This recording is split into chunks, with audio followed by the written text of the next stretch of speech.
अरे हमेशा गलत तो मरद ना होखे, हमार दर्द देखे तोहके दर्द ना होखे।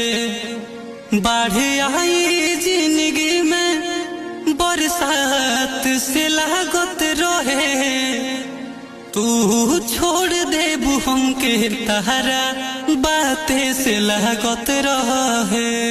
तू छोड़ देबू हमके तहरा बातें से लागत रहे। अरे हमेशा गलत तो मरद ना होखे, हमार दर्द देखे तोहके दर्द ना होखे। बाढ़ आई जिंदगी में बरसात से लागत रहे।